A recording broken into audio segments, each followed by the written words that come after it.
Hello दोस्तों, स्वागत है आपका आपके YouTube channel all exam GK fun में। दोस्तों, आज हम टॉप क्वेश्चन को लेकर आए हैं जो आपके आने वाले एग्जामिनेशन के लिए हेल्पफुल साबित होंगे। तो इस वीडियो का पूर्ण जरूर देखिएगा और यदि आपको ये वीडियो पसंद आए तो इसे लाइक शेयर जरूर कर दीजिएगा। और जो हमारे चैनल पर नए हैं वे हमारे चैनल को सब्सक्राइब करके बेल आइकन को प्रेस जरूर कर दीजिएगा, क्योंकि मैं प्रतिदिन इसी तरह के टॉप प्रश्न को लेकर आता हूँ। तो चलिए दोस्तों, शुरू करते हैं। तो हमारा पहला प्रश्न है, चौधरी चरण सिंह अंतर्राष्ट्रीय हवाई अड्डा कहाँ है? तो इसका आंसर होगा लखनऊ। अब मैं इससे संबंधित कुछ पॉइंट्स बता दूं कि भारत में वायु परिवहन की शुरुआत 1911 ईस्वी में इलाहाबाद से नैनी के बीच शुरू हुई थी और यह विश्व की सर्वप्रथम विमान डाक सेवा थी। इसके बाद ऑप्शन बी है वाराणसी, तो यहाँ लाल बहादुर शास्त्री अंतर्राष्ट्रीय हवाई अड्डा है। इसके बाद ऑप्शन सी है पोर्ट ब्लेयर, तो यहाँ वीर सावरकर अंतर्राष्ट्रीय हवाई अड्डा है। इसके बाद ऑप्शन डी हैदराबाद, तो यहाँ राजीव गांधी अंतर्राष्ट्रीय हवाई अड्डा है। तो इतनी सारी जानकारी हमें इस प्रश्न से प्राप्त होती है, तो आप इन सभी को भी याद रख लें, क्योंकि प्रश्न किसी से भी आ सकता है। तो चलिए आगे बढ़ते हैं। तो हमारा अगला प्रश्न है, पारादीप बंदरगाह किस राज्य में है? तो इसका आंसर होगा उड़ीसा। अब मैं इससे संबंधित कुछ पॉइंट्स बता दूं कि इसके ऑप्शन ए में तमिलनाडु, तो यहाँ चेन्नई बंदरगाह और एन्नोर बंदरगाह है। इसके बाद ऑप्शन बी है गोवा, तो यहाँ माड़मा गोवा बंदरगाह है। इसके बाद ऑप्शन सी है आंध्र प्रदेश, तो यहाँ विशाखापत्तनम बंदरगाह है। तो आप इन सभी को भी याद रख लें, क्योंकि प्रश्न किसी से भी आ सकता है। दोस्तों, यदि आप लिंक के साथ जीके पढ़ेंगे तो आपकी जीके बहुत जल्द इंप्रूव हो जाएगी और आप कम समय में अधिक जीके जान पाएंगे। तो आप लिंक के साथ जीके जरूर पढ़ें। तो चलिए आगे बढ़ते हैं। तो हमारा अगला प्रश्न है, भारतीय संविधान की किस धारा के अनुसार देश की जनगणना होती है? तो इसका आंसर होगा धारा 246। अब बात आई है जनगणना की, तो मैं इससे संबंधित कुछ पॉइंट्स बता दूं कि जनगणना संविधान की 7वीं अनुसूची के क्रम संख्या 69 पर अंकित है और 2011 की जनगणना देश की 15वीं जनगणना थी। और भारत में प्रथम जनगणना की शुरुआत 1872 ईस्वी में लॉर्ड मेयो के काल से प्रारंभ हुई थी और भारत में नियमित जनगणना की शुरुआत 1881 ईस्वी में लॉर्ड रिपन के कार्यकाल से शुरू हुई थी। तब से प्रत्येक 10 वर्ष के अंतराल पर जनगणना की जाती है। और 2011 की जनगणना का आदर्श वाक्य है, हमारी जनगणना हमारा भविष्य। तो आप इन सभी को भी याद रख लें, क्योंकि प्रश्न किसी से भी आ सकता है। तो इतनी सारी जानकारी हमें इस प्रश्न से प्राप्त होती है। तो चलिए आगे बढ़ते हैं। तो हमारा अगला प्रश्न है, भारत का राष्ट्रीय जलमार्ग 1 कहाँ से कहाँ तक जाती है? तो इसका आंसर होगा इलाहाबाद से हल्दिया तक और इसकी लंबाई 1620 किलोमीटर है।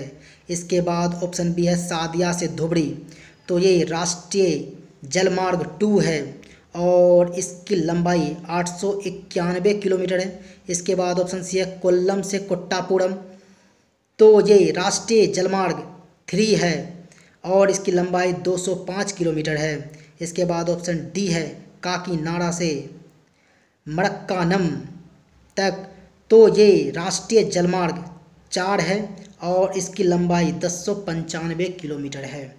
तो आप इन सभी को भी याद रख लें, क्योंकि प्रश्न किसी से भी आ सकता है। दोस्तों, यदि आपको हमारा वीडियो पसंद आ रहा हो तो इसे लाइक शेयर जरूर कर दें और जो हमारे चैनल पर नए हैं वे हमारे चैनल को सब्सक्राइब करके बेल आइकन को प्रेस जरूर कर दें, क्योंकि मैं प्रतिदिन इसी तरह के टॉप प्रश्न को लेकर आता हूं। तो चलिए आगे बढ़ते हैं। तो हमारा अगला प्रश्न है, संबलपुर किस नदी के किनारे बसा है? तो इसका आंसर होगा महानदी। अब मैं इससे संबंधित कुछ पॉइंट्स बता दूं कि इसके ऑप्शन ए में गोदावरी नदी, तो इसके किनारे नासिक बसा हुआ है। इसके बाद ऑप्शन बी है ताप्ती नदी, तो इसके किनारे सूरत बसा हुआ है। इसके बाद ऑप्शन सी है यमुना नदी, तो इसके किनारे दिल्ली, आगरा एवं मथुरा बसा हुआ है। तो आप इन सभी को भी याद रख लें, क्योंकि प्रश्न किसी से भी आ सकता है। तो चलिए आगे बढ़ते हैं। तो हमारा अगला प्रश्न है, पंचगनी पर्वतीय नगर किस राज्य में है? तो इसका आंसर होगा महाराष्ट्र। अब मैं इससे संबंधित कुछ पॉइंट्स बता दूं कि इसके ऑप्शन बी में है मध्य प्रदेश, तो यहाँ पंचमढ़ी पर्वतीय नगर है। इसके बाद ऑप्शन सी है उत्तराखंड, तो यहाँ मसूरी, मुक्तेश्वर, लैंसडाउन, रानीखेत, नैनीताल, भुवाली इत्यादि पर्वतीय नगर है। इसके बाद ऑप्शन डी है जम्मू कश्मीर, तो यहाँ गुलमर्ग पर्वतीय नगर है। तो आप इन सभी को भी याद रख लें क्योंकि प्रश्न किसी से भी आ सकता है। तो चलिए आगे बढ़ते हैं। तो हमारा अगला प्रश्न है अबोहर अभयारण्य किस राज्य में है? तो इसका आंसर होगा पंजाब। और ये जंगली सुअर, हिरन, नीलगाय, काला हंस, कबूतर इत्यादि के लिए प्रसिद्ध है। इसके बाद ऑप्शन बी है राजस्थान, तो यहाँ घाना पक्षी विहार, रणथंभौर अभयारण्य, कुंभलगढ़ अभयारण्य इत्यादि हैं। इसके बाद ऑप्शन सी है महाराष्ट्र, तो यहाँ पंचराष्ट्रीय उद्यान, तंसा अभयारण्य, बोरीबिली राष्ट्रीय उद्यान इत्यादि हैं।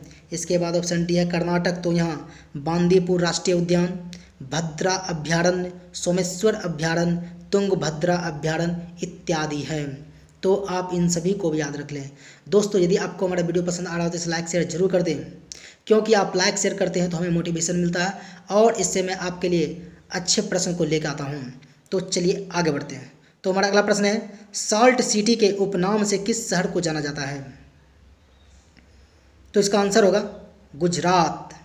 अब मैं इससे संबंधित कुछ पॉइंट्स बता दूं कि इसके ऑप्शन बी में है कोलकाता, तो इसे महलों वाला शहर, डायमंड हार्बर एवं भारत का टॉलीवुड के उपनाम से जाना जाता है। इसके बाद ऑप्शन सी है कर्नाटक, तो इसे मलैका देश के उपनाम से जाना जाता है। इसके बाद ऑप्शन डी है मैसूर, तो इसे कर्नाटक का रत्न के उपनाम से जाना जाता है। तो आप इन सभी को भी याद रख लें क्योंकि प्रश्न किसी से भी आ सकता है। तो इतनी सारी जानकारी हमें इस प्रश्न से प्राप्त होती है। तो चलिए आगे बढ़ते हैं। तो हमारा अगला प्रश्न है लोघा कहाँ की जनजाति है? तो इसका आंसर होगा पश्चिम बंगाल। और मैं कुछ वर्ड्स बता दूं कि यहाँ और भी जनजाति पाई जाती है जैसे भूमिज।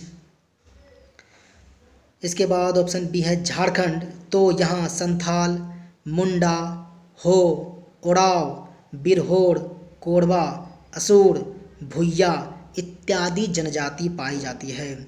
इसके बाद ऑप्शन सी है सिक्किम, तो यहाँ लेपचा जनजाति पाई जाती है। इसके बाद ऑप्शन डी है महाराष्ट्र, तो यहाँ वारली, बंजारा, कोली, चितपावन, गोंड इत्यादि जनजाति पाई जाती है। तो आप इन सभी को भी याद रख लें क्योंकि प्रश्न किसी से भी आ सकता है। तो इतनी सारी जानकारी हमें इस प्रश्न से प्राप्त होती है। तो चलिए आगे बढ़ते हैं। तो हमारा अगला प्रश्न है भारतीय संविधान में मौलिक अधिकारों की संख्या कितनी है?